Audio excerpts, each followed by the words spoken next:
आज सबने टीका टीका लगाया हुआ है, क्यों भाई? आज क्या कुछ है क्या अलग से? एक, अरे नालायक तुमने खुद, तुमने भी, आपने भी। आज कुछ स्पेसिफिक है क्या जो हमें नहीं पता? बच्चों के लिए रखते हैं, मेजरली लड़कों के लिए रखते हैं। आओ यार, बेकार आदमी है। चलो, फिर भी दुखी रखते हो ना मम्मी को, इसलिए। हाँ जी, फिर भी दुखी रखते हो। चलो वापस आते हैं हम टॉपिक पे। चैप्टर का नाम है बेलमेंट एंड प्लेज, और पहला जो हमने क्लास थी इसकी खत्म कर ली है, पहली क्लास। अब दूसरी क्लास में इसमें इसको खत्म कर देंगे हम। क्या मेरी बात समझ में आती है? और बेलमेंट और प्लेज हो जाएगा हमारा खत्म। आ जाओ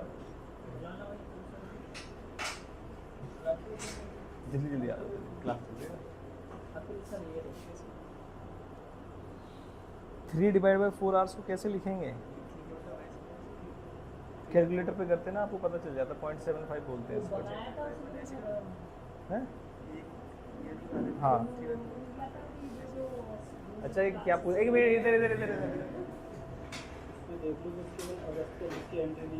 इंटरमीडिएट में 3/4 आवर्स लिखा हुआ है। जैसे 1/4 लिखा होता तो कितना होता? 0.25। अब 3/4 लिखा है तो क्या होगा? 0.75। हम आ गए बेलमेंट और प्लेज की क्लास नंबर 2 पे, और यहाँ तक मुझे ऐसा लगता है कि आप सबको जो पहली क्लास में पढ़ाया तो समझ में आया होगा, थोड़ा थोड़ा याद भी होगा। इसी बात पे क्या हम पूछ लें, जैसे बेलमेंट होता है और प्लेज होता है, तो मैंने कहा इनमें से कोई एक किसी भी पर्पस के लिए किया जा सकता है, बताओ कौन सा? बेलमेंट। और प्लेज का सिर्फ एक ही पर्पस हो सकता है, और वो क्या है? सिक्योरिटी। अच्छा, मैंने कहा एक में गुड्स को रिटर्न करना कंपलसरी होता है बेलमेंट में, प्लेज में कंपलसरी नहीं होता। आप गुड्स को रिटेन भी कर सकते हैं डिफॉल्ट के केस में, हालांकि बेलमेंट में भी कर सकते हैं, लेकिन जब डिफरेंस लिखा जा रहा है तो इसका कोई जिक्र नहीं किया गया। इनमें से एक फॉर फ्री भी हो सकता है, और इनमें से एक हमेशा फॉर कंसिडरेशन ही होगा। Very good. और बेलमेंट क्या नाम है उसका? जब ग्रेजुएटस और नॉन ग्रेजुएट। ग्रेजुएटस का मतलब क्या होता है? फॉर फ्री या for payment? Very good, gratuitous. हाँ जी, सही बोल रहे हैं, ठीक। तो हमने कौन कौन से टॉपिक पढ़ लिए थे एक बार चेक कर लेते हैं हम। जैसे कि हमने मीनिंग पढ़ लिया था, ठीक है। उसके बाद पार्टीज पढ़ ली थी, बेलर बेली होती है, वेलर क्वांटिटी होना चाहिए, क्लासिफिकेशन कर ली इसकी, ग्रेजुएटस नॉन ग्रेजुएटस कर लिए, ड्यूटी भी कुछ हमने पढ़ ली थी कि क्या क्या ड्यूटीज होती हैं। आज हम क्या करेंगे, लाइन से चलेंगे स्टडी मटेरियल से, क्या क्या टॉपिक है उसकी कुछ रीडिंग भी करेंगे और बहुत सारे एग्जाम्पल्स करने वाले हैं, ठीक है। उससे पहले मेरा एक डाउट है, सारे बच्चों से पूछूंगा, बताना जरा ये बेलमेंट है या प्लेज है, ठीक है। सही जवाब देने पे आपको 10 रुपये देने के लिए सोच सकता हूँ मैं, ठीक है। रीज़न भी सही होना चाहिए भाई। 10 रुपये बहुत, पता है, बहुत मेहनत से कमाए जाते हैं। मान लीजिए सिम्मी को अपनी ज्वेलरी गिरवी रखनी है, क्या मेरी बात समझ में आती है? और सिम्मी गई बैंक के पास। अरे कैसा बैंक?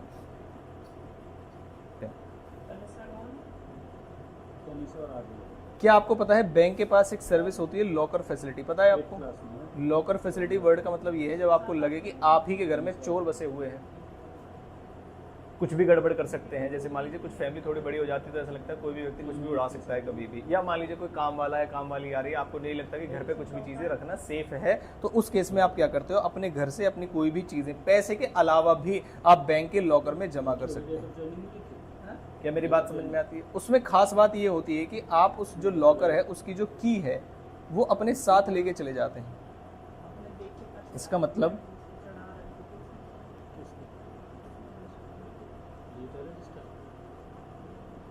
की किसके पास है? सिम्मी के पास। सवाल ये आया कि बताइए ये बेलमेंट है या प्लेज? सही जवाब देने पर 10 रुपये और गलत जवाब देने पर भी 10 रुपये।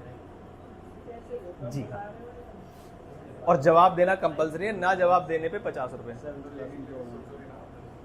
नहीं, देने के लिए भी नहीं सोचूंगा, चलो ठीक है, दे ही दूंगा, मतलब मंगवा दूंगा, पैसे नहीं दूंगा, कुछ ना कुछ खाने के लिए। बताओ श्याम, तुमसे शुरू किया मैंने, प्लेज है नहीं, बता दिया मैंने। लॉकर ये था, बैंक के पास लॉकर फैसिलिटी होती है जिसमें आप अपने गुड्स को वहां पर रख सकते हैं सेफ्टी पर्पस के लिए, और क्या नाम है, जब उसके लिए बैंक आपसे चार्जेस लेता है, और बाद में क्या नाम है, आप जब आपको गुड्स अपने चाहिए आप निकाल सकते हैं, क्योंकि चाबी आपके पास है, कोई दिक्कत वाली बात ही नहीं। प्लेज है, बेलमेंट है, बेलमेंट है, बेलमेंट है, हाँ जी बेलमेंट। अब देखो इससे दो मतलब हो सकते हैं, अगर आप सही हैं जो कि मैं चाहता हूं लेकिन आप नहीं हैं,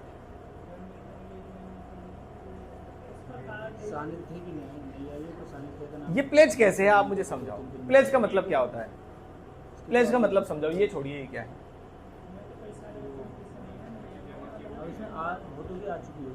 प्लेज होता क्या है, कोई एग्जांपल दो प्लेज का मतलब। सिक्योरिटी, तो क्या मैंने सिक्योरिटी जमा की, क्या मैंने बैंक से लोन लिया है, क्या एक ही पर्पस हो सकता है प्लेज होने का, क्या पर्पस हो सकता है सिक्योर, क्या मैंने अपनी जो ज्वेलरी है उनसे गिरवी रखकर वहां पर अमाउंट ली है, कुछ नहीं ली, तो प्लेज तो नहीं हो सकता ना ये। मैंने क्या बोला था, गलत बताने वाले से 50 है ना, गलत बताने वाले से 50 लेंगे, सही बताने वाले को 10। अब काउंट कर लो जरा, जी नहीं, ना तो ये बेलमेंट है ना ये प्लेज है, और मैं पूरे 10 रुपए जीत सका हूं हर एक बच्चे से। कार्ड बताता हूं कैसे, जरा ध्यान से देखिए, बताता हूं कैसे।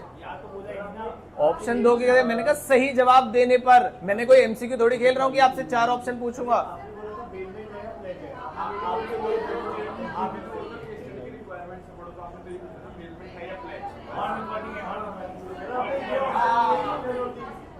तो आपने कहा बेलमेंट है, ये बेलमेंट नहीं है। रुको रुको रुको रुको, खड़े हो जाओ, खड़े हो जाओ, बताओ ये भालू है या बंदर है? भाई जो है वही बताओगे ना, इंसान है अभी तक ये, है ना? क्या मेरी बात समझ में आती है? तो ना ये बेलमेंट का मतलब क्या होता है, मैंने अपने गुड्स किसी को दे दी फॉर सम पर्पस। यहां पर गुड्स हैंडओवर की, कहा मैंने, उनके यहाँ लॉकर है, चाबी मेरे पास है, तो किसकी कस्टडी में मानी जाएगी? ये मेरी कस्टडी में। Physical possession of the goods is with the bank but the custody of the goods is with me.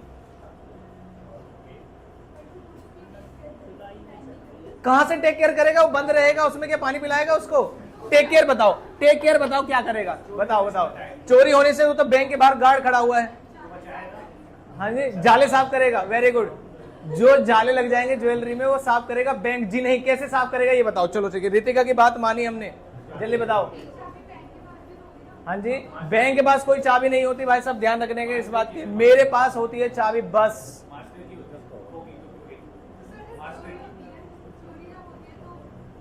अब बताओ कौन रिस्पॉन्सिबल होगा? ये टर्म पे डिपेंड करेगा, चोरी होगी तो क्या करना है। मेरा तो सिंपल सवाल है, क्या मैंने यहां पर गुड्स का पोजीशन हैंडओवर कर दिया है? आंसर इज नो, चाबी मेरे पास है।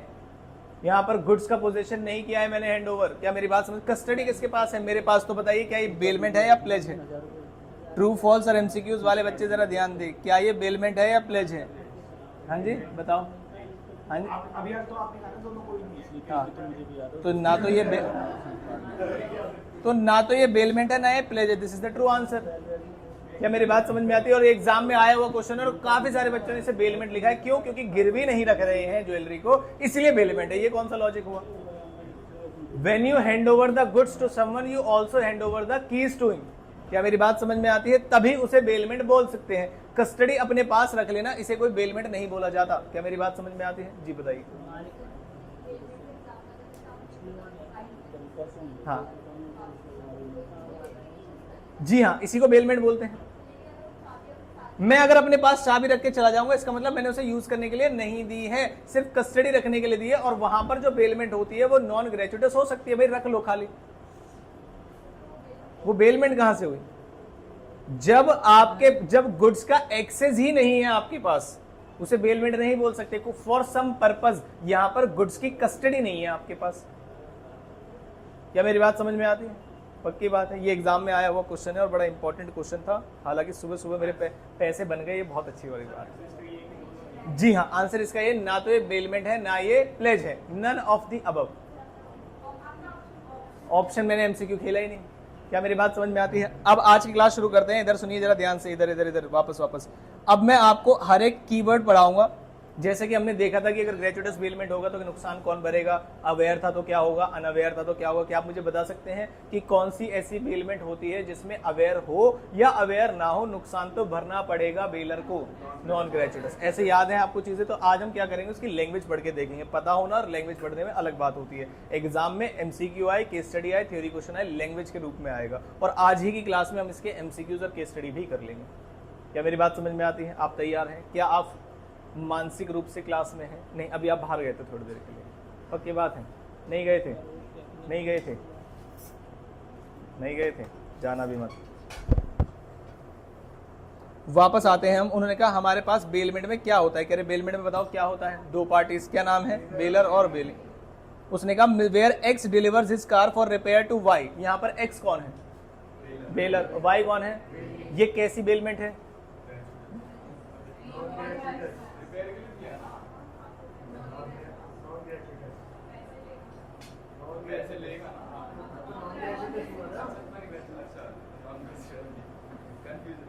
रात को ज़्यादा लगाई थी 15 अगस्त में? लगाई नहीं, लगा लेते हैं। चलो, कह रहे यहाँ पर एक्स जो है वो बेलर होगा और वाई जो है वो बेलर होगा। हालांकि सवाल ये है ग्रेचुइटस है या नॉन ग्रेचुइटस है। तो फिर तो मैं अपनी वॉच भी दूंगा अगर रिपेयर करने के लिए। तुमने कहा फॉर फ्री। ठीक ठीक है। X delivers a piece of cloth to Y. Y कौन है? एक टेलर है। To stitch into a suit. It is a contract of bailment. कैसा? Gratuitous, non gratuitous? तो यहाँ पर ये सारी चीजें पैसे के लिए की जा रही हैं, तो ये भी नॉन ग्रेचुइटस है और ये भी नॉन ग्रेचुइटस है। श्याम जी समझ में आ रहा है आपको? Goods given to a friend for his own use without any charge, ये कैसा होगा? ग्रेचुइटस। मेरा एक सीधा सा सवाल है फिर से 10 रुपए के लिए। आप अपने 10 रुपए बचा सकते हैं इस बार, या 20 रुपए हो जाएंगे आपके पास। ध्यान से समझेंगे।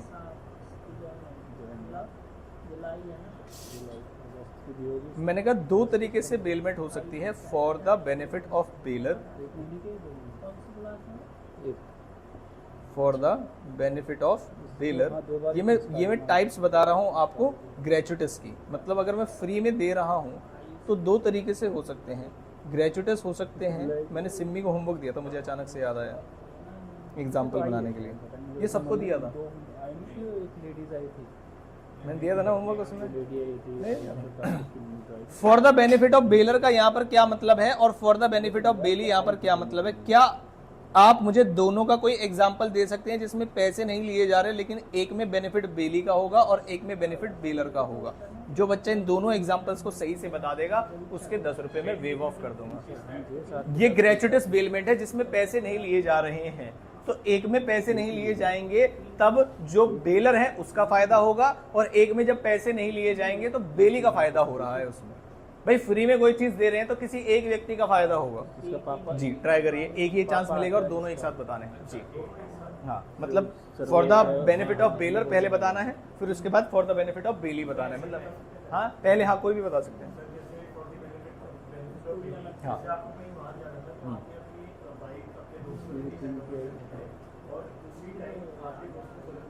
ये इसकी विवेक की याद नहीं आया तो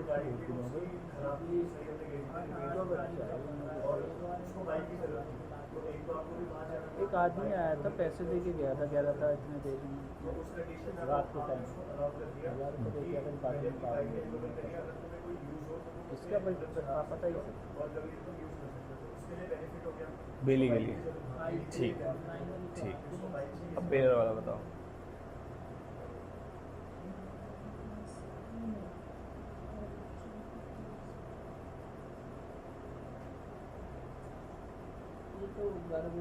बताओ।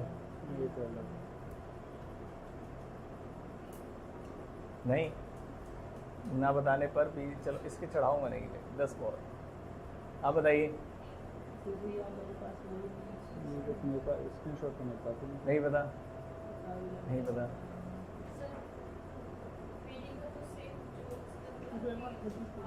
छोड़ दो उसको, बेलर वाला बताओ। तो आई है दोनों की आकांक्षा।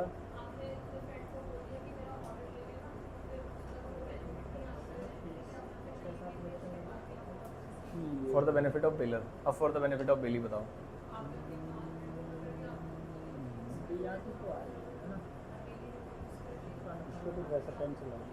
ठीक, 10 रुपये माफ। इसकी भी आई है। बताओ, नहीं पता, आप बताइए।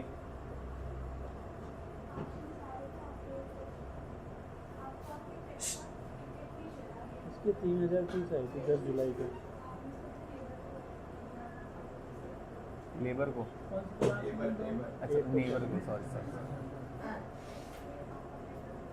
10 जुलाई को आई है। उससे ठीक, नहीं आई तो बेलर का बेनिफिट हो गया। नोट भी किया था ना। मैंने पहले 3 कर दिया था, फिर कह रहा था मैं हमारे बच्चे में 3 महीने की आई, 3 उसका जुलाई है सितंबर। टीवी दे दिया क्यों? हाँ मुझे रात को फ़ोन भी करा। नहीं, ऐसे ही तो एग्जाम्पल नहीं होते ना। जुलाई में आई 3 जुलाई से, डेट ऑफ ज्वाइनिंग 3 जुलाई का।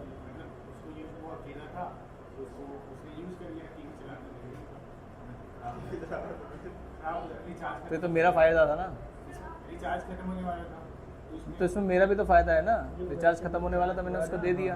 मैं चाहता हूँ मेरे जो पैसे गए हैं वो वेस्ट ना हो, इसलिए मैंने किसी को दिया है जी। तो ये फायदे तो उसने देखा ना, उसने देखा और मेरा फायदा है, मेरे पैसे खराब नहीं गए, तो मैं उससे पैसे ले रहा हूँ या नहीं ले रहा? ये फ्री है ना पैसे। हाँ बताओ। फीस कार्ड होना हाँ बिल्कुल, दिमाग ही वहीं जाएगा। बताओ बताओ। और ये भाई यहाँ कुछ रखे रहते हैं ना फीस कार्ड जो फीस कार्ड दे वगैरह दिया एक बार कोई भी फीस कार्ड छोड़ के अगर कार्ड देते हैं ना तो आप ध्यान रखना हाँ, तो यहाँ हो जाते हैं। दो इसमें बेनिफिट किसका है? जी बच गया, ठीक है। कोई नहीं ऊपर नीचे लेके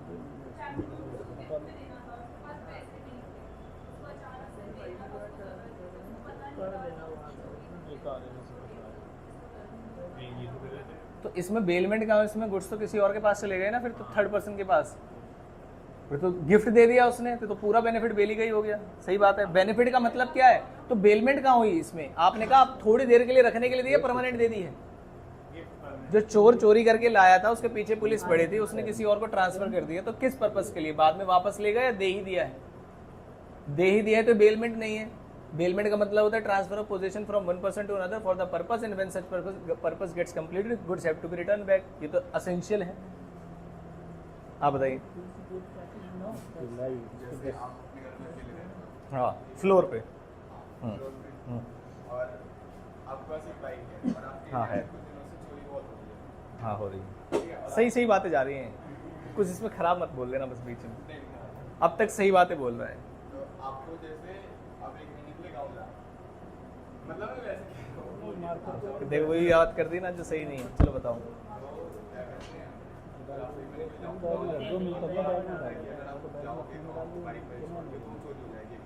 हाँ, एक तो यहाँ रहने दो। तो एक ही एग्जांपल हो गया जिसमें दोनों लोगों का फायदा है। क्या आप देख रहे हैं? मैंने अलग अलग बनाए हैं और मैंने कहा पहले आपको वो बताना है और पहले, ये तो बहुत आसान सी चीज है। मेरे घर में जगह नहीं है और मैंने उसको दे दिया और उसने इस्तेमाल भी कर लिया, कितनी आसान सी बात है। एक में सिर्फ बेलर का फायदा होना चाहिए और एक में सिर्फ बेली का फायदा होना चाहिए। पॉइंट ये है, परमानेंट देनी ही नहीं है बच्चे, तभी बेलमेंट है। हाँ हो सकता है बेलमेंट, वही कह रहे एक ही एग्जांपल में दोनों का फायदा हो रहा है ना। मैं चाहता हूं अलग अलग फायदा करवाएं आप, ये पॉइंट। अब देखो मैं पहले जो जो आपके एग्जांपल है उन्हें ठीक करवाता हूं मैं। देखो जरा ध्यान से। मेरा एक दोस्त कहीं जाना चाहता था पार्टी वगैरह में, और वो चाहता था कि जहां भी वो पार्टी में जाए उसके पास ज्वेलरी वगैरह हो, मतलब यहाँ पर रिंग हो और यहाँ पर चेन वगैरह हो। उसी समय पर मेरा मूड बन रहा था चोरी करने का, तो मैंने चोरी कर ली। चोरी कर ली तो पुलिस मेरे पीछे पड़ी हुई थी। अचानक से मुझे उसे बचाने के लिए मैंने कहा कि भाई मेरी कुछ ज्वेलरी है, आप अपने पास रख लीजिए इसको। उसने अपने पास रख ली। मैंने कहा 3 दिन बाद आके ले जाऊंगा। कितने दिन बाद आ जाएगा? 3 दिन। उस 3 दिन तक ये for the benefit of bailor है, for the benefit of bailor. फिर उसके बाद जब मैं उसके पास वापस लेने गया तो उसने कहा यार बड़ी अच्छी लग रही है ज्वेलरी, 1 दिन के लिए दे दोगे क्या? मैंने कहा ठीक है, बाकी सारी वापस कर दो, 1 दिन के लिए चेन और क्या नाम है अंगूठी ले लो आप, पहनना और वापस दे देना। तो जो 4थे दिन के लिए मैंने उसे एक्स्ट्रा रखने के लिए दिया है वो फॉर द बेनिफिट ऑफ बेली है। एक साथ नहीं, मैंने कहा पहले 3 दिन तक क्या था वो अलग अलग एग्जाम्पल बता। अब जैसे इनके वाले एग्जाम्पल में मैं कहूँ हमारे यहाँ चोरी वगैरह हो रही है और उसको कोई जरूरत नहीं है, लेकिन मैंने कहा भाई प्लीज रिक्वेस्ट कर रहा हूँ, आपके यहाँ खड़ी करने की जगह है बाइक को, आप उसे अपने एरिया में अपने गैराज में जहां पर भी उसे खड़ी कर लीजिए, मैं आपसे 10 दिन बाद आके ले जाऊंगा। ये फॉर द बेनिफिट ऑफ किसका है? बेलर का। इसी एग्जाम्पल को अब मैं चेंज करूंगा, मैं गाँव जा रहा था, हमारे यहाँ कोई चोरी वोरी नहीं होती, मस्त खड़ी रहती है, कोई दिक्कत वाली बात नहीं, कोई हाथ नहीं लगा सकता। अचानक से कोई ये कह रहा है कि ये यहाँ पर खड़ी रहेगी, अच्छी नहीं लगेगी, थोड़े दिन मैं चला लेता हूँ बुलेट, मुझे अच्छा लगेगा। मैंने कहा ठीक है यार, ले लो, पेट्रोल डलवा लेना और चलवा लेना, मुझे कोई दिक्कत वाली बात नहीं है। ये कैसे? ये फॉर द बेनिफिट ऑफ बेली है। देखो अलग अलग एग्जांपल हैं। यस, और क्या एग्जांपल दिए था आपने? क्या दिया था आपने? एग्जांपल क्या दिया था? दोबारा बताओ, रिवाइंड कराओ मुझे। हाँ नहीं, आपने क्या एग्जांपल दिया था?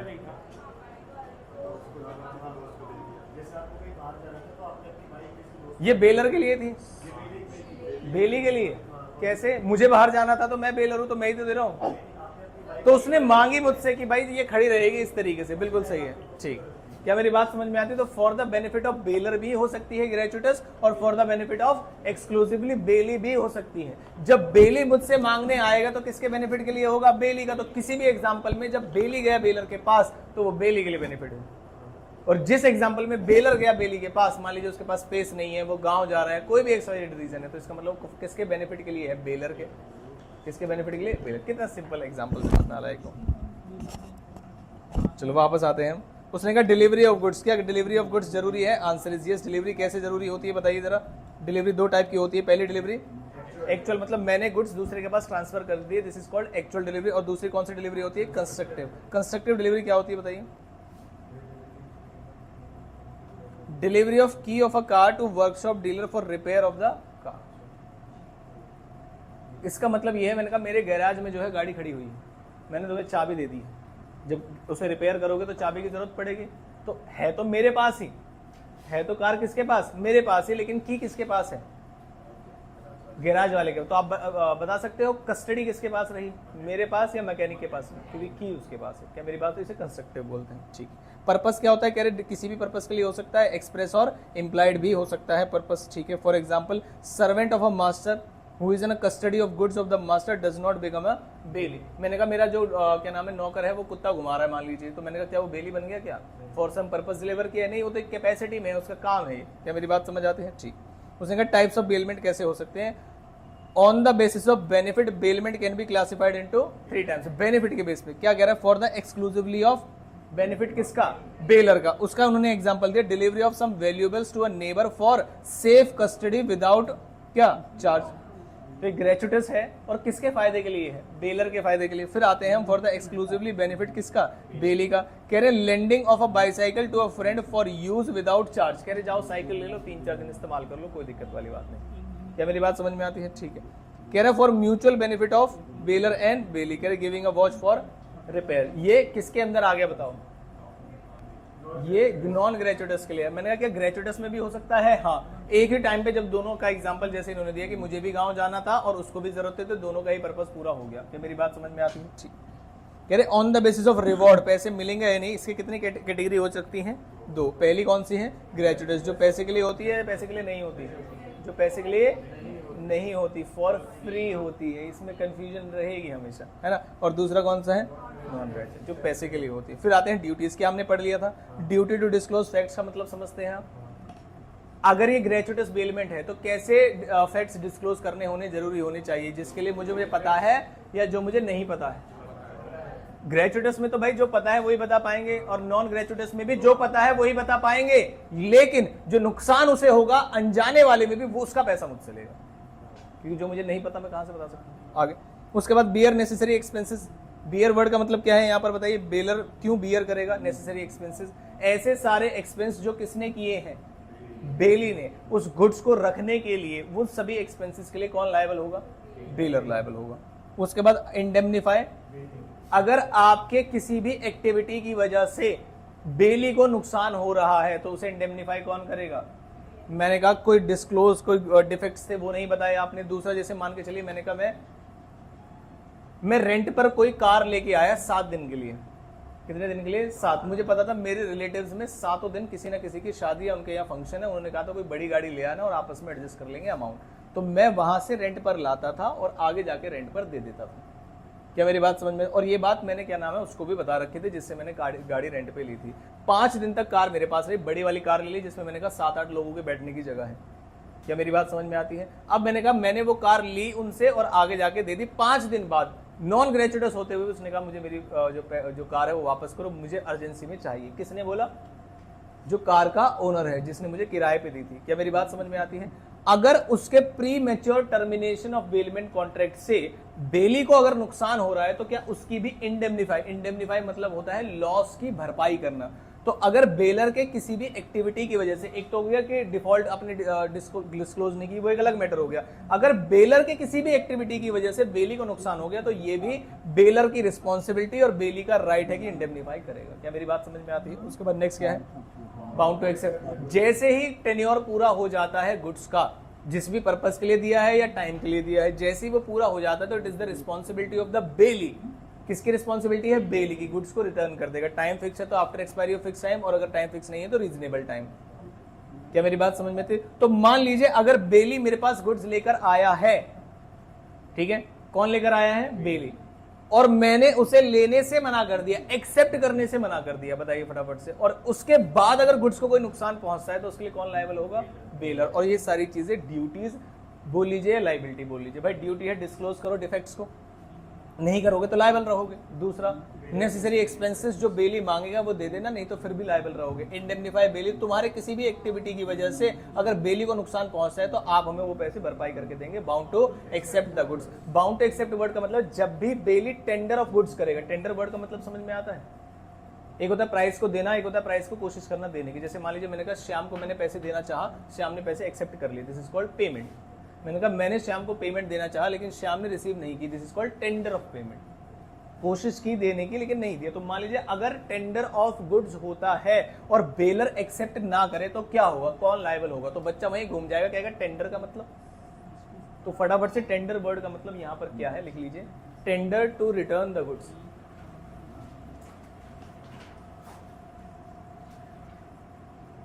जब मैं यहां पे लिख दूं आप देख के लिख लेंगे, ऐसा कर दूं bound to accept the goods, इसका मतलब ये क्या है?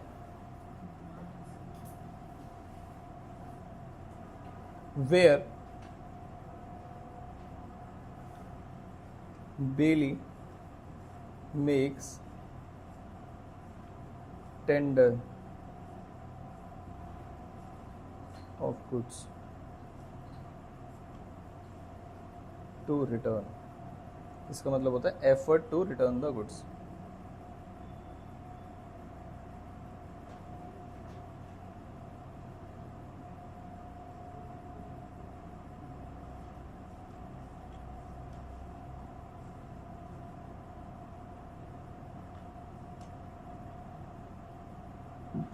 Bailor must accept such tender of goods if Bailor does not accept,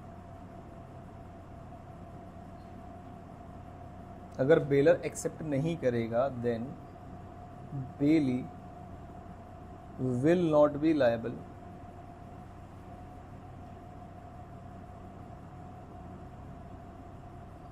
for any further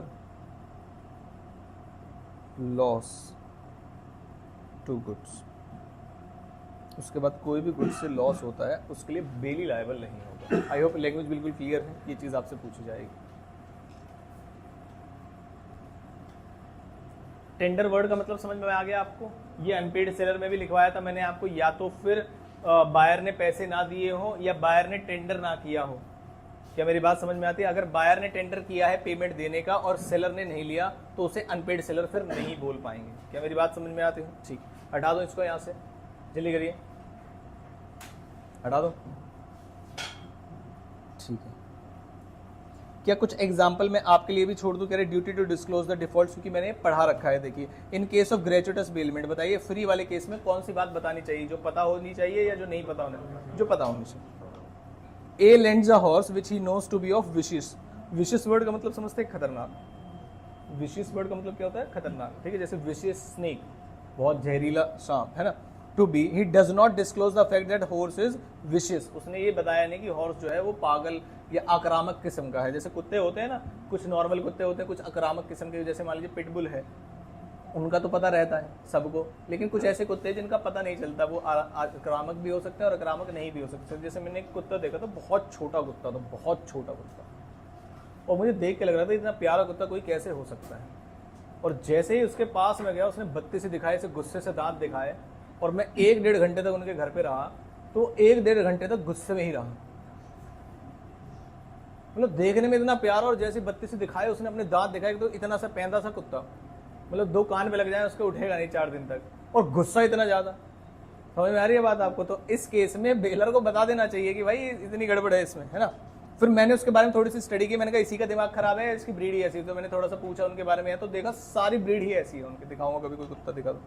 the horse runs away, horse जो है दूर भाग जाता है। B's thrown and injured, A is responsible for the damage goods, क्योंकि ये ग्रेचुइटस था और आपको पता था, लेकिन आपने फिर भी नहीं बताया। भाई फ्री में दिया, इसका मतलब ये थोड़ी ना आप किसी का नुकसान करवा दोगे। आगे कह रहे नॉन ग्रेचुइटस बेलमेंट में क्या होता है बताइए। कह रहे if the goods are bailed for hire, hire word का मतलब पैसे के लिए है। Bailor is responsible for such damage whether he was aware और एग्जिस्टेंस ऑफ द डिफॉल्ट। क्या मेरी बात? और क्या हमने शॉर्ट में लिखा हुआ है अपने नोट्स में? आगे चलते हैं। A hires a carriage of B, carriage is unsafe. Carriage word का मतलब कोई कार वगैरह ली और वो कैरेज जो है अनसेफ है, though B is not aware of it. Hire पे लिया है, इसका मतलब पैसे के लिए लिया है, पैसे के लिए नहीं लिया है, पैसे के लिए लिया है। तो बताइए क्या होगा? A is injured, B is responsible for the. क्या मेरी बात समझ में आती है? आगे चलते हैं। कह रहे ड्यूटी टू पे फॉर नेसेसरी एक्सपेंसेस, तो भाई ग्रेचुइटस हो या नॉन ग्रेचुइटस हो। मैंने कहा ग्रेचुइटस वगैरह में मान लीजिए मैंने कोई खर्चा किया है, फॉर फ्री था, लेकिन मैंने उसके कुत्ते वगैरह को खाना खिलाया, तो क्या मैं वापस दूंगा? हाँ। लेकिन नॉन ग्रेचुइटस में जरा ध्यान से देखना, जैसे मान लीजिए कार थी और कार को हायर पे लिया गया, मैंने उसकी कार हायर पे ली, लेट से मैंने कहा 5,000 रुपये रेंट दिया मैंने कार का 2 डेज के लिए, मैंने कहा बाहर ले जानी। अब रास्ते में क्या हुआ, उसका टोल का खर्चा आ रहा था, पेट्रोल का खर्चा आ रहा था। क्या मेरी बात समझ में थी? समझ, ये जो होते हैं ये ऑर्डिनरी एक्सपेंसेस होते हैं। कैसे एक्सपेंसेस? ऑर्डिनरी। और एक होता है स्पेशल एक्सपेंसेस। स्पेशल का मतलब उसका इंजन खराब हो गया था। देखो क्या ये ऑर्डिनरी है स्पेशल है? बताओ।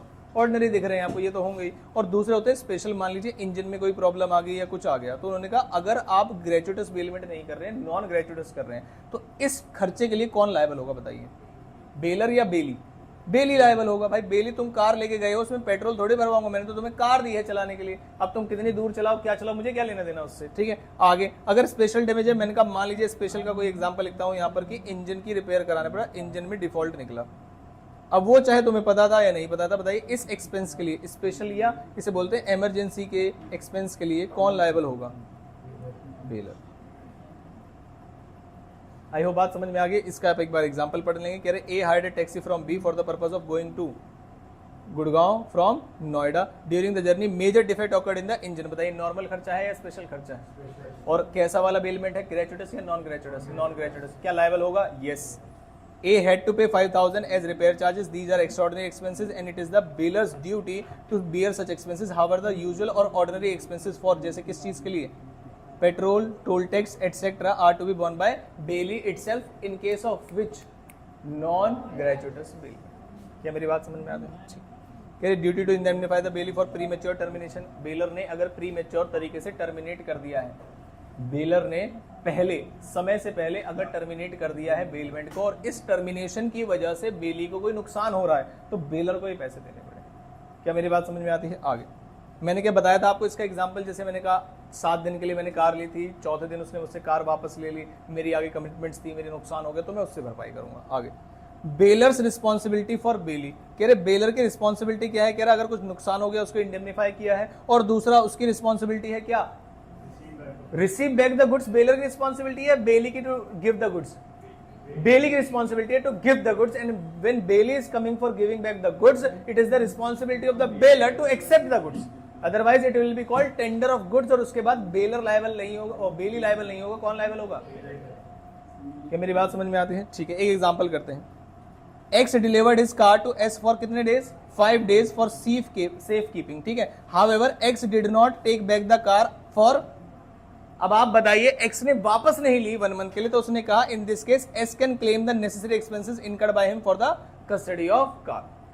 भाई तुमने कहा था 1 हफ्ते के लिए रख लो और कोई पैसे की बात नहीं हुई थी, उसके बाद मान लीजिए एस ने कोशिश की थी गुड्स वापस देने की और आपने नहीं लिए 1 महीने तक। अब जब आपने नहीं लिए तो भाई इसके लिए कुछ ना कुछ तो इंतजाम करना पड़ेगा। तो मैंने मेट्रो की पार्किंग के नीचे खड़ी कर दी क्योंकि मेरी कार 1 हफ्ते बाद वापस आ गई थी, दोनों को मैं नहीं रख सकता था। आपको मैंने कोशिश की, आप रीचेबल नहीं थे। 1 हफ्ते के बाद अगर बेली ने कोई एक्सपेंस किए हैं आपके गुड्स को सेफ कीप रखने के लिए, तो आपको फिर पैसे देने पड़े। क्या मेरी बात समझ में आती है? आगे चले हम।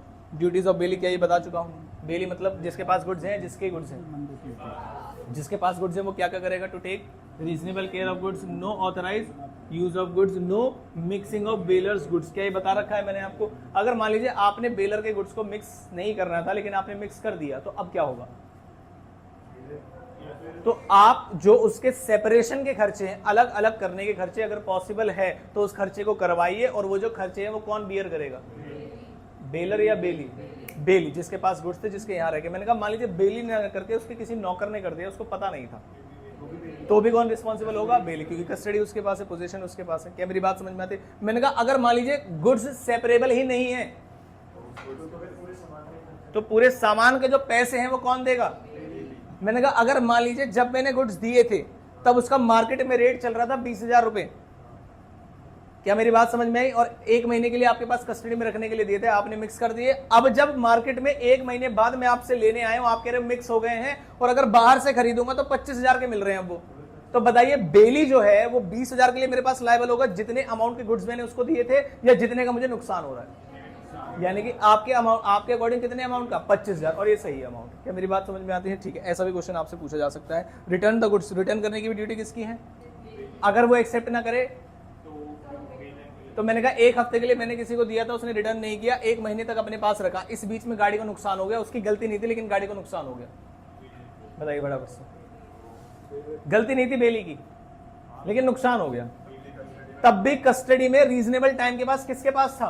बेली के पास, और आपको रिटर्न करने चाहिए थे। क्या मेरी बात समझ में आती है? ठीक। To return the extraordinary profit accrued from the goods bailed, या कोई एक्रीशन है तो वो आपको वापस देना पड़ेगा। यहां पर कुछ एग्जांपल है, कह रहे if X bails his ornaments. Ornaments word का मतलब समझते हैं? ज्वेलरी और ऑर्नामेंट्स में क्या डिफरेंस है, कोई बता सकता है बच्चा? बताइए। इनकम टैक्स में पढ़ाया जाता है, कैपिटल गेन पढ़ाते समय इंटरमीडिएट में, लेकिन हो सकता है आपको पता हो।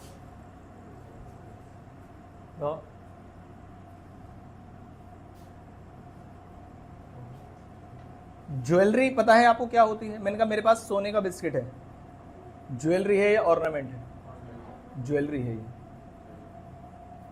ऐसी ज्वेलरी जो पहनी जा सकती है, दिस इज कॉल्ड ऑर्नामेंट्स। मैंने कहा मेरे पास मान लीजिए कान में पहनने के लिए बाली है सोने की, बताओ ज्वेलरी है या ऑर्नामेंट्स? ऑर्नामेंट्स, जिस चीज को पहन सकते हैं उसे ऑर्नामेंट्स बोलते हैं। बाकी गोल्ड का सब कुछ क्या होता है? ज्वेलरी के डेफिनेशन में आता है। क्या मेरी बात समझ? हाँ जी, गोल्ड पहन, बिस्किट है मान लीजिए आपके पास, कैसे पहनोगे? गोल्ड के बिस्किट सुना है आपने? हाँ, उसको ज्वेलरी बोलेंगे। मैंने कहा मेरे पास जैसे लोगों के पास सोने का घड़ा और चांदी का घड़ा होता है ना, जिसमें पानी वानी पड़ते हैं, तांबे का, मेरे पास सोने का है, बताओ तो क्या बोले उसको? उसको ज्वेलरी बोलेंगे, ऑर्नामेंट नहीं बोलेंगे। कुछ भी सोने का जवाब बनवा देंगे तो उसे क्या बोलेंगे? ज्वेलरी। लेकिन जो पहन सकते हैं उसे क्या बोलते हैं? ऑर्नामेंट। ये याद रखिएगा आगे से, ठीक है। एक्स ने क्या बेल किए हैं बताओ जरा? Ornaments to Y and keeps these ornaments in his own locker at the house along with his own ornaments and if all the ornaments, मतलब क्या लिखा हुआ? कह रहे हैं एक्स ने बेल किए हैं ऑर्नामेंट, किसको? वाई। वाई ने उन ऑर्नामेंट्स को अपने ऑर्नामेंट्स के साथ रखा है अपने लॉकर में, इस हाउस में, along with the ornaments and if all the ornaments are stolen in a riot. Riot का मतलब क्या होता है पता है आपको? दंगे। क्या होता है? दंगे।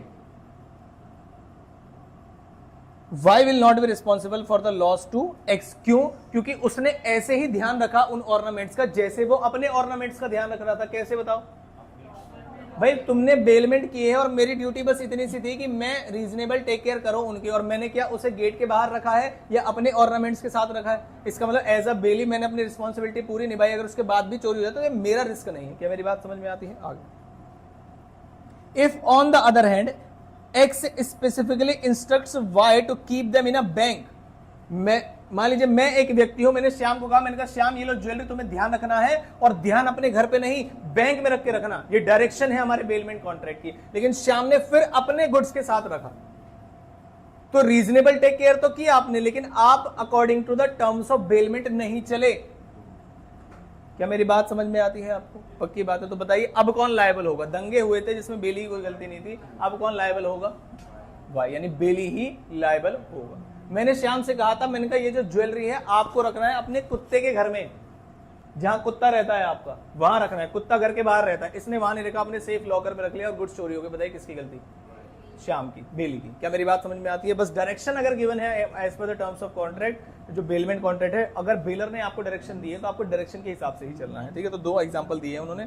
But Y keeps them at his residence, then Y would be reasonable responsible for the loss caused on account of rate, चाहे उसकी गलती है या नहीं है। कह रहे A deposited his goods in B's ware house, ए ने अपने गुड्स को कहां रख लिया है? बी के वेयर हाउस में, on account of unprecedented floods. A part of goods were damaged. It was held that B was not liable for the loss. A ने अपने गुड्स किसके वेयर हाउस में रखे? B के।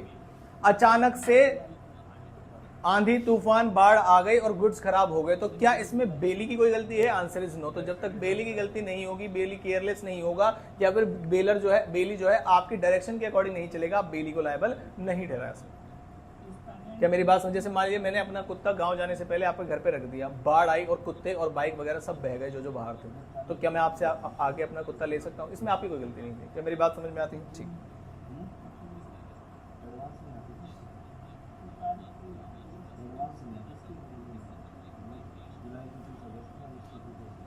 कह रहे not to make inconsistent use of the goods. Inconsistent word का मतलब ये होता है कि जैसे मान लीजिए मैंने जैसे कहा था वैसे आपने इस्तेमाल नहीं किया। इसका मतलब ये है, जैसे मैंने कहा मैंने बाइक दी थी ऋषभ को, ठीक है, ऋषभ ने कहा सर बुलेट चलानी है, आप 1 हफ्ते के लिए जा रहे हो, मुझे दे दो। मैंने कहा चला लेना, कोई दिक्कत वाली बात नहीं, कोई पैसे वैसे वाली बात ही नहीं थी। लेकिन इसने उस बाइक को खुद भी चलवाया और अपने दोस्तों से भी चलवाया, तो क्या ये कंसिस्टेंट यूज है जैसा बताया गया था, या इनकंसिस्टेंट यूज है? Inconsistent use, not as per the terms of contract. और उसके बाद ऋषभ ने अपने फ्रेंड, मान लीजिए शाम को दे दी उसे चलाने के लिए, और सामने से एक गाड़ी आ रही थी रॉन्ग साइड से। कहां से आ रही थी? रॉन्ग साइड से एक गाड़ी आ रही थी और श्याम की जो बुलेट है उसमें ठोक दी, जिसमें श्याम की कोई गलती नहीं है। बताइए जो भी बाइक में नुकसान हुआ होगा वो बेलर भुगतेगा या बेली भुगतेगा? बेली कौन? ऋषभ। मैंने कहा अगर मान लीजिए यही एग्जाम्पल था, मैंने ऋषभ को इस्तेमाल करने के लिए दी थी और ऋषभ ही इस्तेमाल कर रहा था और ऋषभ की कोई गलती नहीं थी, सामने वाले गाड़ी वाले ने ठोक दिया उसको, बताओ अब क्या होगा? अब बेलर की रिस्पॉन्सिबिलिटी है, बेली की रिस्पॉन्सिबिलिटी, क्योंकि उसके डायरेक्शन के हिसाब से मैं यूज कर सकता था और मैं यूज कर रहा था। क्या मेरी बात समझ में आती है? बिल्कुल क्लियर कट है और ऐसे एग्जाम्पल आपसे पूछे जाएंगे। क्वेश्चन पढ़ते हैं एक बार। कह रहे ए ने लेंड किया एक हॉर्स, किसको? बी को, for his own riding only. Own riding word का मतलब क्या है कि बी खुद चला सकता था। B allows C the member of his family to ride the horse. भाई क्या ढूंढ रहे हो है ना? बी ने वो घोड़ा किसको दिया बताओ? नीज नहीं, इसलिए तो कह रहा हूं क्वेश्चन पढ़ो। ए ने घोड़ा दिया, बी को कह रहे बस तुम चलाना, और बी ने उसे अपने फैमिली मेंबर को भी दे दिया, सी को, कि तुम भी चला सकते हो इसे। सी राइड्स विद केयर, और सी ने बड़े ध्यान से चलाया। But the horse accidentally falls and is injured. गलती किसकी थी? किसी की भी नहीं, अब एक्सीडेंटली गया है। क्या बी लायबल होगा? आंसर इज यस, क्योंकि तुमने किसके टर्म से नहीं चले? ए के टर्म्स, यानी कि बेलर के डायरेक्शन के अकॉर्डिंग आपने इसका इस्तेमाल नहीं किया। इस वर्ड को बोलते हैं इनकंसिस्टेंट। इनकंसिस्टेंट वर्ड का मतलब क्या होता है? ऐसा काम जो आपको नहीं करना चाहिए था। समझ में आती है? ठीक। दूसरा, ए ने हायर किया एक horse in Kolkata from B. A ने हायर किया एक हॉर्स, मतलब पैसे देके हॉर्स लिया आपसे और एक्सप्रेसली बताया कि मैं जाऊंगा मार्च टू वाराणसी। मार्च वर्ड का मतलब है चला जाऊंगा, मतलब घोड़े से ही जाऊंगा। कोलकाता से कहां जाऊंगा? वाराणसी। ये मैंने कह के लिया था। ए राइड्स विद ड्यू केयर, आराम से चलाया उसने। बट मार्च टू कटक, बताइए कोलकाता से कहां जाना था? वाराणसी। ये बोल के लिया था आपने और आप कटक चले गए, यानी कि आपने जैसा बताया था वैसे आप नहीं गए, तो not as per the terms of contract किया है आपने। अब चाहे आपकी गलती हो या ना हो, बताओ ए से पैसे लिए जाएंगे या बी से? ए हायर्स अ हॉर्स, ए ने लिया है, तो किसकी बताइए फटाफट से? The horse accidentally falls and injured, A is liable to make compensation to B for the injury to the horse. क्या मेरी बात बिल्कुल क्लियरली समझ में आ रही है? ठीक है। कह रहे duty not to mix the goods, मैंने कहा वो तो हमने पहले ही पढ़ लिया, एग्जांपल पढ़ लेते हैं। कह रहे ए ने बेल किए हैं कितने? 100 bales of cotton marked with a particular mark to B without A's consent, यानी कि बेलर से पूछे बिना मिक्स कर दिए 100 bales with other bales of his own, यानी कि अपने साथ आगे bearing a different mark, उसके अलग मार्क थे। कह रहे A is entitled to have 100 bales return, and B is bound to bear all the expenses incurred in the separation of bales and any other incidental damage। अगर कोई गड़बड़ हो जाती है हटाते समय कुछ बेल्स को नुकसान पहुंच जाता है तो उसके भी पैसे कौन देगा? बेली। क्या मेरी बात समझ में? तो ऐसा भी तो हो सकता है कि सेपरेट ना हो पाए। मैंने कहा चेक करते हैं। कह रहे A bails a barrel of Cape flour worth rupees कितने का? 4500 रुपीज का। किसको? बी को। है क्या चीज? मैंने कहा मुझे नहीं पता, खुद ही बता देगा सेपरेबल है या नहीं है। ठीक है। B without A's consent mixes the flour with the country flour of his own worth rupees only कितना? 2500। 4500 वाले माल को 2500 वाले माल से मिक्स कर दिया। A barrel. A must compensate A for the loss of flour. इसका मतलब वो क्या है? सेपरेबल है या नॉन सेपरेबल है? नॉन सेपरेबल है। मान लीजिए आटा वगैरह है या कुछ भी है, इसीलिए अब कंपनसेट का मतलब यहां पर यह है कि प्राइस देना पड़ेगा। यानी कि कितने का प्राइस? कितने का? 4500 का, प्लस अगर कोई डैमेजेस हुए हैं तो वो भी। क्या मेरी बात समझ में आती है? आगे रिटर्न द गुड्स की ड्यूटी किसकी है? रिटर्न द गुड्स की बेली की। और अगर बेली रिटर्न करने नहीं गया और उसके बाद गुड्स में कोई नुकसान हुआ जिसमें बेली की कोई गलती नहीं थी तो फिर भी बेली ही लायबल होगा। कहते हैं देखिए X delivered the books to Y to be bound.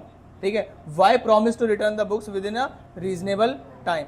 X pressed for return for the book but Y fail to deliver them back even after expiry of reasonable time. यानी कि एस ने कुछ दिन बाद बोला कि भाई लाओ गुड्स वापस दे दो जो आपको दी थी, उसने नहीं दी books. Subsequently the books were burnt in an accident fire at premises of Y, जिसमें Y की कोई गलती नहीं थी, बुक्स जल गई। बताइए किसकी गलती मानी जाएगी? Y की ही। In this case Y was held responsible for the loss। I hope यहाँ तो बिल्कुल क्लियर है, कोई दिक्कत वाली बात नहीं है। कह रहे return and accretion. Accretion word का मतलब कह रहे काव भेजी थी और काफ हो गया और वे दोनों ही देने पड़ेंगे। ये शायद आपको समझ में आता होगा, इसमें कोई दिक्कत वाली बात नहीं। क्योंकि इसमें टाइम फिक्स नहीं था। टाइम फिक्स नहीं था तो रीजनेबल टाइम कैसे डिसाइड होगा? तो पता नहीं चल रहा था रीजनेबल टाइम बुक्स के केस में कैसे लगाया, क्योंकि पेरिशेबल नेचर की गुड्स नहीं है। तो उन्होंने इस कंडीशन को डाला कि उसने बोल दिया है, अदरवाइज वो खुद बताएगा क्वेश्चन में कि रीजनेबल टाइम हुआ था या नहीं हुआ। टेंडर हो गया। अगर नुकसान होता है तो किसकी? बेलर की रिस्पॉन्सिबिलिटी। भाई तुम टेंडर मतलब देने आए थे, तुमने कहा मेरे पास अभी समय नहीं है, रख लो अभी। तो जो हमारा समय डिसाइड हुआ था मैं आया था और आपने नहीं लिया, अब आपकी बदली। क्या मेरी बात समझ में आती है? और एडवर्स टाइटल वर्ड का मतलब क्या है? एडवर्स टाइटल का मतलब ये है कि जैसे मान लीजिए बेलर ने बेली को कोई गुड्स दी, तो गुड्स किसके पास है? बेली के पास। तो बेली को ये बताया जा रहा है कि ये आपकी रिस्पॉन्सिबिलिटी है कि आप इन गुड्स को किसी थर्ड पार्टी के सामने अपना गुड्स नहीं बताएंगे। क्या मेरी बात समझ में आती? जैसे मैंने इसको बाइक दी थी, इसने बैंक में गिरवी रख दी लोन के लिए। क्या मेरी बात समझ में आती है? तो ये आपको नहीं करना है। इस वर्ड का मतलब होता है कि not to set up adverse title. बताना नहीं है आपको। गुड्स आपके पास इस नहीं है, आप मालिक हैं। क्या बेलमेंट में मालिक बन जाते हैं आप? क्या प्लेज में मालिक बन जाते हैं आप? नहीं। Rights of baler. कह रहे फिर एक बात बताओ, इतनी सारी रिस्पॉन्सिबिलिटी बता दी तुमने बेलर की, कुछ राइट्स भी हैं कि कह रहे हाँ right to terminate the bailment. कब? When bailee is not acting as per the terms of bailment. क्या मेरी बात समझ में आती है? यहीं पे लिख दूं क्या? Bailee not acting as per the terms of bailment contract, तो मैं उसे क्या कर दूंगा? टर्मिनेट कर दूंगा as per the terms of bailment contract. तो आप टर्मिनेट कर सकते हैं, अदरवाइज तो अगर आप टर्मिनेट करेंगे और बेली को नुकसान होगा तो फिर पैसे आपसे लिए जाएंगे। ठीक है। आगे right to demand back the goods at any time. कह रहे एनी टाइम में पता है सिर्फ कौन सा होगा? इन कौन से केस में? इन ग्रेचुटस बेलमेंट ओनली। क्या मेरी बात समझ में आती है? अगर मान लीजिए मैंने कहा हायर पे दिया था 1 हफ्ते के लिए, तो क्या तुम कभी भी वापस ले सकते हो? Answer is no. तो in case of gratuitous bailment only, gratuitous bailment only. और अगर ग्रेचुटस बेलमेंट में भी तुम्हारे जल्दी लेने की वजह से किसी व्यक्ति को कोई नुकसान हो रहा है तो आप उसकी भरपाई करेंगे। क्या मेरी बात? अगर बेली को कोई नुकसान हो रहा है, आपने फ्री में रखने के लिए दिया था लेकिन उसने पूरा इंतजाम कर लिया। आपने 1 हफ्ते के लिए दिया था, उसने 1 हफ्ते का खाना मंगवा के रख लिया कुत्ते के लिए, और 3 दिन बाद क्या वापस ले सकते हैं? यस वापस ले सकते हैं, लेकिन जो खाने के पैसे हैं, जो 4 दिन एक्स्ट्रा के हैं, वो भी आप ही देंगे। क्या मेरी बात समझ में आती है? जी। उसके बाद right to file a suit against any wrong doer. Any wrong doer word का मतलब ये होता है भाई ये बेलर के गुड्स हैं, बेलर मालिक है, और अगर उसके गुड्स के साथ बेली कुछ भी ऐसी एक्टिविटी कर रहा है जो इनकंसिस्टेंट है as per the terms of contract, तो वो क्या कर सकता है? उसको स्यू कर सकता है। कह रहे right to file a suit for enforcement of duties imposed on the bailee. कह रहा बेली की अगर कुछ ड्यूटीज हैं और वो उसकी रीजनेबल टेक केयर वगैरह नहीं कर पा रहा है तो वो केस कर सकता है बेली के ऊपर कि भाई अपने रीजनेबल टेक केयर की ड्यूटी निभाइए। क्या मेरी बात समझ में आती है? तो वो इम्पोज कर सकता है उसकी ड्यूटीज कराने के। और राइट टू क्लेम, अगर मान लीजिए किसी भी अनऑथराइज यूज जो बेली ने किया है उसकी वजह से मेरे गुड्स पर कोई नुकसान पहुंचा है तो क्या कंपनसेशन मिलेगा? यस मिलेगा। किससे लिया जाएगा? बेली से। तो ये उसके अधिकार हैं। अब आपको लगेगा सर याद कैसे करेंगे? मैंने कहा आपको बताता हूं एक सिंपल सा फॉर्मूला। जो राइट्स हैं, राइट्स ऑफ बेलर, वो थोड़े थोड़े मैच होंगे, बताओ किससे? ड्यूटीज ऑफ बेली से। मैंने कहा and vice versa. Vice versa word का मतलब क्या है?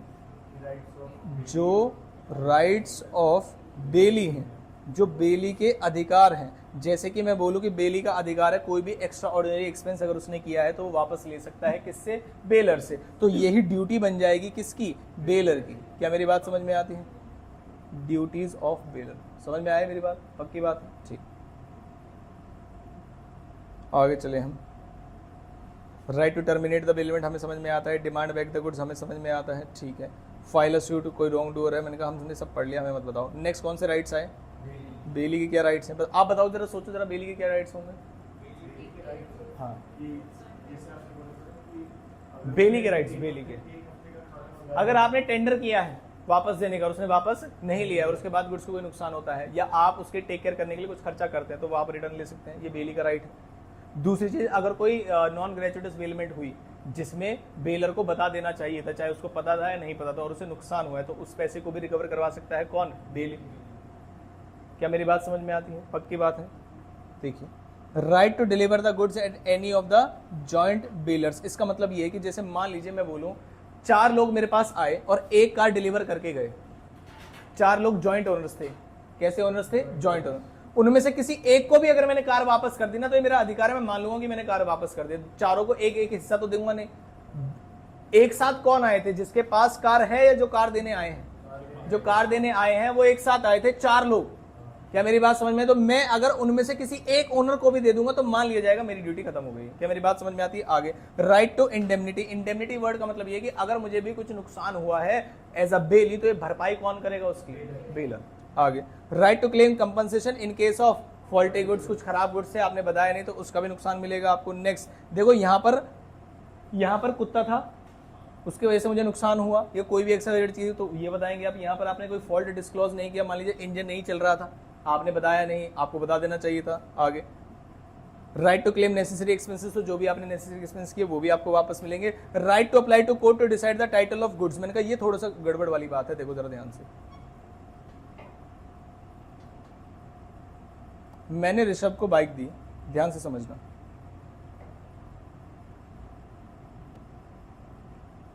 मैंने कहा भाई 1 वीक के लिए अपने पास रखना, और अपने पास रखने के लिए मैं तुम्हें 1000 रुपये दूंगा।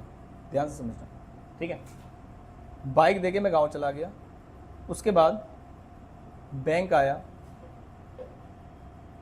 बैंक का कोई एजेंट आया और ऋषभ से बोला कि ये जो बाइक है ये ऑलरेडी प्लेस्ड है मेरे पास, इसके डॉक्यूमेंट्स है मेरे पास, जरा फटाफट से दे दो। वो डिफॉल्टर है और गांव भाग गए पैसे लेके, हमारे टाइम हो गया। अब ऋषभ डाउट में है कि यार मुझे समझ में नहीं आ रहा कौन सी बात सच्ची है कौन सी झूठी है, उन्होंने मुझे कुछ ऐसा बताया नहीं। तो ऋषभ डाउट में, और ऋषभ डिसाइड नहीं कर सकता। तो इस केस में ऋषभ अप्लाई करेगा किसके पास? कोर्ट के पास, कि आप क्या डिसाइड कर दीजिए? टाइटल। क्या डिसाइड कर दीजिए? टाइटल। टाइटल वर्ड का मतलब क्या होता है? ओनरशिप। टाइटल वर्ड का मतलब क्या होता है? ओनरशिप। तो अगर बेली के केस में ऐसी कोई दुविधा आ गई है उसके सामने जहां पर वो डिसाइड नहीं कर पा रहा है कि किसी थर्ड पार्टी ने आके गुड्स क्लेम किए हैं और मुझे दिए हैं बेलर ने, तो मैं क्या करूं? मेरी रिस्पॉन्सिबिलिटी क्या है? बेलर को दे तो कह रहे नहीं, आपकी रिस्पॉन्सिबिलिटी है, आप कोर्ट के पास अप्लाई करिए और बोलिए, कोर्ट से बोलिए कि डिसाइड करिए कौन जो है इसका ओनर है और मैं उसको रिटर्न कर दूंगा। इसी पॉइंट को बोलते हैं क्या? Right to apply to court to decide the title to goods. तो देखिए, ए एक डीलर है जिसके यहाँ टीवी डिलीवर किया गया है for B for using in summer vacation. TV deliver कर दिया कि भाई छुट्टियों में आराम से देखना। Subsequently C claimed that the TV belong to him. A ने डिलीवर किया किसको? बी को। और उस समर वेकेशन के दौरान सी जो कह रहा है वो कह रहा है ये तो टीवी मेरा है, तुम क्या कर रहे हो इसके साथ? And it was delivered only for repairs. कह रहे दुकानदार को मैंने दिया था भाई रिपेयर करने के लिए, उसने तुम्हें क्या नाम है समर वेकेशन में चलाने के लिए दे दिया, ये तो गलत है। And to A and thus B should deliver it to him. तो उसने कहा बी से बोला कि मैंने तो ये काम ए को दिया था रिपेयर करने के लिए, अब तुम ये गुड्स मुझे वापस कर दो, ये मेरे हैं उसके नहीं है। In this case B may apply to court to decide the question of ownership of TV so that A may deliver to the right person. क्या मेरी बात जरूरी नहीं रिटर्न करना है, रिटर्न किसको करना है इसके लिए आप कोर्ट के पास जा सकते हैं। आगे right a particular lien for payment of service और जनरल लियन। देखो क्या होता है पर्टिकुलर और क्या होता है जनरल, देखो जरा ध्यान से।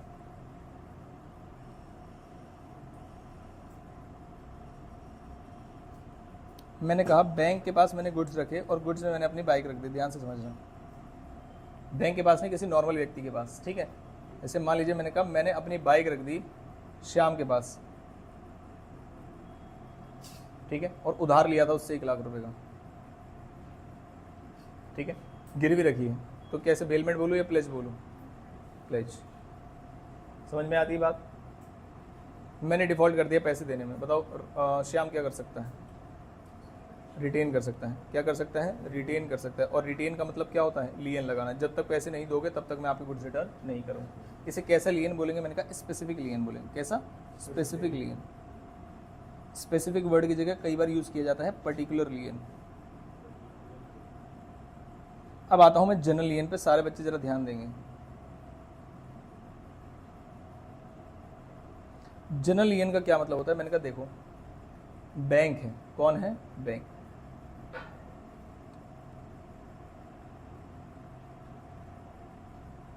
बैंक के पास मैं गया 50,000 रुपए लेने 1/4/2024 को, सारे बच्चे जरा ध्यान से देखेंगे।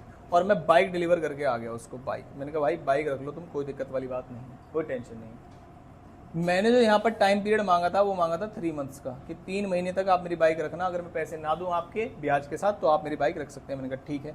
1 महीने बाद और यानी कि आफ्टर 1 मंथ 1/5/2024 को मैं उसके पास फिर से पहुंच गया और मैं इस बार 1 लाख रुपए उधार लेके आया हूं। इस बार मैंने कुछ यहां पर प्लेज नहीं किया है, ठीक है। 3 महीने का समय आया और मैंने उनके पैसे दे दिए 50,000 रुपए, और इन वाले गुड्स की डिफॉल्ट कर रहा हूं मैं पैसे देने के लिए, इस वाली अमाउंट। सवाल ये आया कि अगर पर्टिकुलर लियन का केस है तो पर्टिकुलर पेमेंट तो हट चुकी है यहाँ पर। क्या मेरी बात समझ में आती है? तो क्या यहाँ पर बैंक अपने बैलेंस ऑफ 1 लाख रुपीस जब तक ना मिल जाए उसके लिए बाइक को रिटेन कर पाएंगे या नहीं? तो आंसर इज यस, कर पाएंगे। तो जब आप किसी पर्टिकुलर डेट के लिए गुड्स को रिटेन कर रहे हैं तो उसे क्या बोलते हैं? पर्टिकुलर लियन। और जब आप किसी भी उधार, इंटरेस्ट या किसी भी पैसे के लिए जब आप उसे रोक सकते हैं तो उसे क्या बोलते हैं? जनरल लियन। क्या मेरी बात समझ में आती है? ठीक। कह रहे बेलमेंट कैसे कैसे टर्मिनेट हो सकती है, जल्दी जल्दी बताइए। बेलमेंट कैसे कैसे टर्मिनेट हो सकती है? On expiry of stipulated time, 2 महीने के लिए थी, खत्म हो गई। ऑन फुलफिलमेंट ऑफ पर्पस खत्म हो गया है। नोटिस देके करना है आपको, अगर आपको टाइम से पहले खत्म करना है तो, अगर कोई नुकसान हो रहा है तो बेली को फिर देना पड़ेगा। आगे और कैसे? डेथ से। किसकी डेथ से? किसी की भी, किसकी डेथ से? तो मैंने कहा अगर ग्रेचुटस बेलमेंट है, कैसी है? ग्रेचुटस। तो ग्रेचुटस बेलमेंट में चाहे बेलर मर जाए या बेली मर जाए, किसी की भी डेथ से, वन की, किसी भी एनी ऑफ देम अगर डेथ हो गई तो खत्म हो जाएगा, है ना, कोई भी मरे उसमें से। मैंने कहा लेकिन अगर ये कैसा है? नॉन ग्रेचुटस। भाई अगर नॉन ग्रेचुटस है, मान ली मैंने जी किसी कंपनी से लिया था और उसका मालिक मर गया, मैंने कहा उससे कुछ नहीं होता भाई, गुड्स मेरे पास रहेंगे, जो बात है। अगर कहीं पैसे इन्वॉल्व हो गए फिर किसी की डेथ से कोई फर्क नहीं पड़ता, क्योंकि पर्सनल स्किल में शामिल है नहीं कि कॉन्ट्रैक्ट खत्म हो जाएगा आपका। तो उसका नॉन ग्रेचुटस वाले में क्या होगा? कह रहे हैं नॉन ग्रेचुटस वाले में बेलमेंट जो है टर्मिनेट नहीं होगी।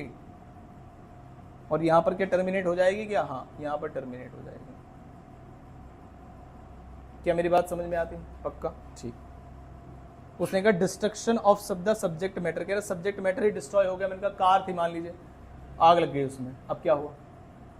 खत्म बेलमेंट खत्म ना। मान लीजिए मैंने आपसे बोला कि मेरी बाइक आपके घर पे रख लेना आराम से, मेरी बाइक आपके घर पे रख लेना, और बाढ़ में बह गई।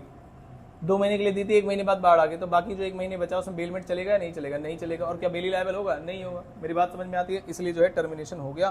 फाइंडर ऑफ लॉस गुड्स मैंने आपको बता रखा है। जनरल लियन और स्पेशल लियन के बारे में आप एक बार पढ़ेंगे राइट ऑफ लियन वाले पॉइंट में, कि स्पेशल क्या होता है, पर्टिकुलर क्या होता है और जनरल क्या होता है। ये मैंने आपको होमवर्क दिया। और आखिरी पॉइंट और उसके बाद एमसीक्यूज। क्या लिखा हुआ है यहाँ पर? क्या ऐसा भी हो सकता है कि जो मालिक नहीं है वो भी प्लेज कर सकता है। तो जैसे सेल बाय नॉन ओनर था सेल्स ऑफ ग्रेड में, ऐसे प्लेज बाय नॉन ओनर बड़ा आसान है। क्या एजेंट कर सकता है? यस। मालिक के यहाँ पे एजेंट प्लेज कर सकता है क्या? हाँ कर सकता है। कह रहे person pledge by person under avoidable contract. याद है आपको ये, मैंने किसी से डरा धमका के किसी से कोई गुड्स लिए, ध्यान से समझना, और वो पुलिस के पास गया ही नहीं, तो मेरे पास जो गुड्स हैं क्या वो वैलिड तरीके से हैं? हाँ। जब तक वो वॉइडेबल कॉन्ट्रैक्ट को वॉइड ना करा दे वो कैसे रहेंगे वैलिड? उससे पहले मैंने बैंक के पास गिरवी रखा दी, तो क्या ये वैलिड है? आंसर इज यस, जबकि मैं ट्रू टाइटल ओनर नहीं हूं। क्या मेरी बात समझ में आती है? ठीक।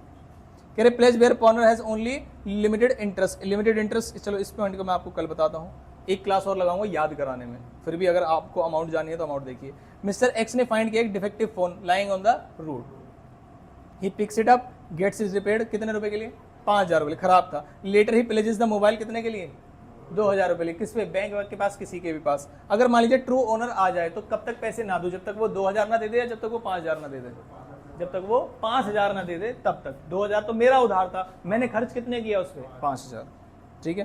प्लेज बाय को ओनर, को ओनर का मतलब समझ में आता है? दो मालिक हैं एक ही गुड्स के, तो अगर कोई एक भी कर रहा है प्लेज तो क्या उसे वैलिड प्लेज माना जाएगा? हाँ, कोई दिक्कत वाली बात नहीं है। कह रहे प्लेज बाय द सेलर और बायर इन पोजेशन। आपको पढ़ाया था मैंने सेल्स ऑफ ग्रेड में, मैंने मान लीजिए टीवी खरीदा और दुकान पे छोड़ के आ गया, मैंने कहा भाई गोलगप्पे खाने जा रहा हूँ, अभी 1 घंटे बाद आके ले लूंगा, और उस दुकानदार ने गिरवी रख दिया उसे बैंक के पास, और बैंक ने उसे गुड फेथ में ले लिया, तो कैसे वैलिड बोला जाएगा? हाँ वैलिड। ये हम सेल बाय नॉन ओनर में भी पढ़ चुके हैं। हालांकि कल मैं इसको आपको कराऊंगा और अच्छे तरीके से एक क्लास और लगा के। मेरा मन है एमसीक्यूज कराने का। सारे बच्चे जरा ध्यान देंगे, ध्यान से बैठ जाइए, जहाँ से भी बैठे थोड़े से हिल जाइए, नींद आ जाएगी वरना। हाँ थोड़े से हिल जाओ, सरक जाओ थोड़ा सा इधर उधर, है ना? ठीक। बेलमेंट का मतलब क्या होता है? Permanent transfer of goods, temporary transfer of goods, या partly transfer of goods? Temporary transfer of या डिलीवरी ऑफ गुड्स। कह रहे which is not essential element of a contract of bailment, बताइए। Purchase of goods, delivery of goods, return of goods, या doing the, तो goods खरीदना कोई मतलब नहीं है।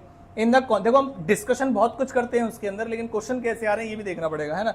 इन the contract of bailment the person to whom goods delivered is called person who is delivering, या person to whom? जिसके पास goods गए हैं उसे क्या बोलते हैं? Bailee. Bailee should care the goods as per, बताइए फटाफट से। क्या ओनर बता दूं? क्या ओनर? ओनर क्यों नहीं हो सकता बताइए? क्योंकि ओनर बेच सकता है। मेरी बात समझ में आती है? ये कीवर्ड याद रखने का। आप लियन का मतलब क्या होता है? Retain the goods in possession. ये आपने पहले भी पढ़ रखा होगा, मैंने कहा ठीक है। इन केस देयर आर 2 और more joint owner of the goods, bailee has to deliver the good back. बताओ किसको? किसी को भी दे सकते हैं, कोई दिक्कत वाली बात है नहीं है। A finder of goods is subject to the same responsibility as that of bailey, जिसके पास गुड्स आएंगे। फाइंडर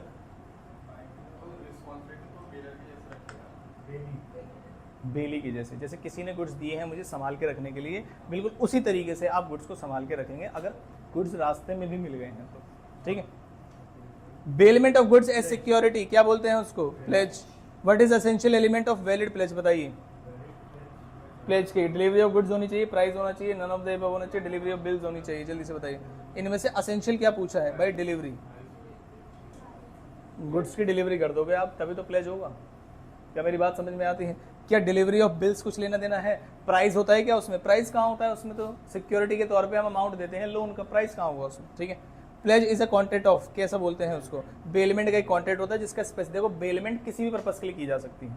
जब हम goods 1% to another person transfer करते हैं और किसी भी पर्पस के लिए करते हैं उसे बेलमेंट बोलते हैं। उस किसी भी पर्पस में से एक पर्पस पकड़ लो, कौन सा? सिक्योरिटी का, तो वो क्या होगा? प्लेज। तो जो प्लेज है वो बेलमेंट की ब्रांच है। क्या मेरी बात समझ में आती है? ठीक है। मैंने कहा अब कुछ करते हैं केस स्टडी जल्दी से। Examine whether the following constitute a contract of bailment under the provision of Indian Contract Act 1872। Check करते हैं। कह रहे वी ने पार्क की है car at parking lot, locks it and keeps the keys with himself. क्या इसे bailment बोलूं? नहीं, क्योंकि कीज किसके पास है? तो क्या मैं बोल दूं कस्टडी ट्रांसफर हुई? क्या नहीं, इसलिए बेलमेंट नहीं। क्या मेरी बात समझ में? तो ना तो कस्टडी ट्रांसफर हुई, इसलिए क्या नहीं है? बेलमेंट। मैंने कहा मेट्रो में मैंने पार्क किया और उन्होंने चाबी मेरे से ले ली थी, तो क्या ये बेलमेंट है? हाँ। कह रहे scissor of goods by the custom authorities, मेरे गुड्स आए थे, क्या ये बेलमेंट है? हाँ। पर्पस है उसका, जब तक आप अपने टैक्स पे करेंगे तब तक उनके पास रहेगा, जैसे ही आप टैक्स पे कर देंगे तब वो आपको वापस दे देंगे। क्या मेरी बात समझ? तो बेलमेंट है। कह रहे ए ने हायर किया है carriage from B and agrees to pay 500 as higher charges. बताइए फटाफट से, ग्रेचुइटस या non gratuitous? Non gratuitous. The carriage is unsafe, carriage जो है वो सेफ नहीं है, though B is unaware of it, उसे पता नहीं था। ए ने हायर किया है तो बी कौन है? बेलर। बी कौन है? बेलर। और बी को पता नहीं था। A is injured and claims the compensation suffered by him, B refuses to pay. बताइए क्या बी को देना पड़ेगा? यस देना पड़ेगा। B will be liable. और आपको पॉइंट पता ही चल गया। बताइए क्यों लायबल होगा, क्योंकि ये कैसा कॉन्ट्रैक्ट है, नॉन ग्रेचुइटस। क्या मेरी बात समझ में आती है? आगे चले। ए ने बेल की है अपनी jewellery with the condition that to safeguard in a bank's locker. A ने बेल की ज्वेलरी बी को और कंडीशन लगाई कि भाई बैंक के पास ही रखना, बैंक के सेफ लॉकर में ही रखना। However be kept the safe locker eight his residence. क्या हम पढ़ चुके हैं? यस। बताइए जहां पर वो अपने ही गुड्स को रखता था, as a man of ordinary prudence वाला काम किया उसने। After a month all jewellery were lost in a religious raid. को दंगे में सारी ज्वेलरी जो है लूट के ले गए लोग। बताइए फटाफट से किसकी गलती मानी जाएगी, बेलर की या बेली की? बेली की, क्योंकि किसके हिसाब से टर्म्स ऑफ बेलमेंट के हिसाब से जो है उसने काम नहीं किया, तो बेली will be responsible. Shyam ji समझ में आया इसमें? कोई डाउट तो नहीं? मैं जल्दी जल्दी तो नहीं चल रहा? कोई पॉइंट है तो पूछो जल्दी से। ठीक। R gives his umbrella to M during rainy season to be used for कितने दिन? 2 दिन, एग्जामिनेशन पर्पस के लिए। M keeps the umbrella for a week. रिटर्न करने की रिस्पॉन्सिबिलिटी किसकी? बेली की, और उसने नहीं किया 1 वीक तक। While going to R's house to return the umbrella after the week, M accidentally slips and umbrella is badly damage. गलती नहीं थी एम की, लेकिन वो फिर भी खराब हो गया। बताइए कौन रिस्पॉन्सिबल होगा? बेली। और बेली का नाम क्या है यहाँ पर? एम। क्या मेरी बात समझ में आती है? बेली जो है वो रिस्पॉन्सिबल होगा। कह रहे अमर ने बेल की है 50 kg of high quality sugar to किसको? श्रीजीत को, who owned a kirana shop, promising to give 200 at the time of taking back the bailed goods. यानी कि कैसा है? नॉन ग्रेचुइटस बेलमेंट है। Kshiti's employee unaware of the mixed the 50 kg of sugar belonging to Amar with the sugar in the shop and packed it for the sale when Srijit was away. Sugar का मतलब चीनी होता है। आपको क्या लगता है चीनी को भी वापस निकाल सकते हैं कि अगर उसने अपनी से मिला के? तो सेपरेबल है या नॉन सेपरेबल? नॉन सेपरेबल है। अच्छा, ये काम बेली ने किया है, बेली के एजेंट से किया? इससे कोई फर्क पड़ेगा क्या? नहीं। कौन लायबल ठहराया जाएगा? बेली। चलिए ठीक है। This came to the light only when Amar came asking for the sugar and he had the bale with Srijit as the price of the specific quality of sugar had tripled. कितने गुना हो चुका है? 3 गुना। What is the remedy available to Amar? बताइए अमर के पास क्या है? वो स्यू कर सकता है किसको? श्रीजीत को, जो भी उसका नाम है, फॉर द प्राइस, जो करंट प्राइस है, फॉर करंट प्राइस।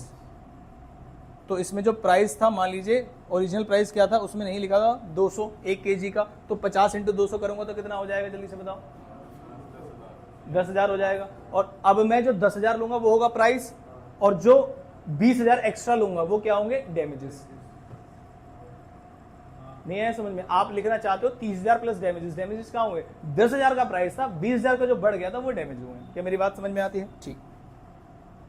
8वां 9वां 2 क्वेश्चन और रह रहे हैं। पहले तो खुश हो जाए, 2 ही क्वेश्चन है, फटाफट से करवा दूं क्या? पोस्टपोन करने की तो जरूरत नहीं है। बहुत बढ़िया। Mrs. A delivered her old silver jewelry to Y, a goldsmith, for the purpose of making new a silver ball out of it. Every evening she used to receive the unfinished goods to put into a box and kept it at Mr. Y's shop. She kept the key of that box with herself. बता सकता है कोई बच्चा इसकी हिंदी क्या है?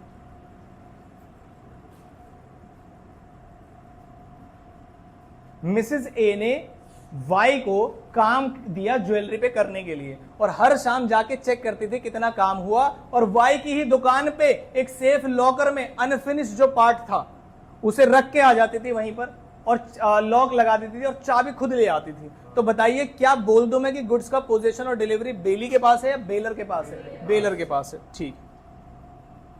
One night the silver ball was stolen from that box was a contract of bailment. क्या यहां पर बेलमेंट का कॉन्ट्रैक्ट है? नो।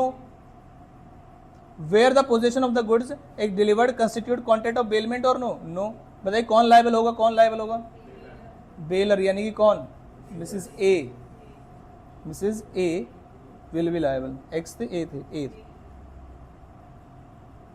क्योंकि जब आप चाबी ले आते हो तो कस्टडी आपके पास रहती है। ये सारी चीजें हमने एग्जांपल्स में पहले पढ़ी हुई हैं। ठीक है, आज का आखिरी question. Shruti acquired valuable diamond at a very low price by a voidable contract. अब वॉइडेबल क्या होता है? जिसमें फ्री कंसेंट नहीं होती। अब कोर्जन से किया हो, अंटी इन्फ्लुएंस से किया हो, कैसे भी किया हो, भगवान जाने। The voidable contract was not rescinded, तब तक रिसाइंड नहीं किया गया था। And until the voidable contract gets rescinded these are valid contract. क्या ये आपको पता है? ठीक। श्रुति ने प्लेज कर दिया है diamond with Mr V K. Is this a valid pledge? Yes, ये प्लेज बाय नॉन ओनर में आता है और ये वैलिड प्लेज है, प्रोवाइडेड। हम 2 कंडीशन बताएंगे इसकी। वीके ने लिया है ये किसमें? इन कौन से फेथ, गुड फेथ, और B no notice. No notice word का मतलब क्या है कि उसके पास कोई नोटिस नहीं था किसी भी अथॉरिटी का ना होने का। क्या मेरी बात समझ में आ रही है? कोई भी केस स्टडी में परेशानी आई, किसी भी एमसीक्यू में परेशानी आई, कल आपको इस चैप्टर को याद कैसे करते हैं ये सिखाऊंगा मैं आपको, पॉइंट्स को याद कैसे रखना है टू द पॉइंट। क्या मेरी बात समझ? चैप्टर वैसे फिनिश हो चुका है। धन्यवाद आप सभी का, आपका दिन शुभ हो।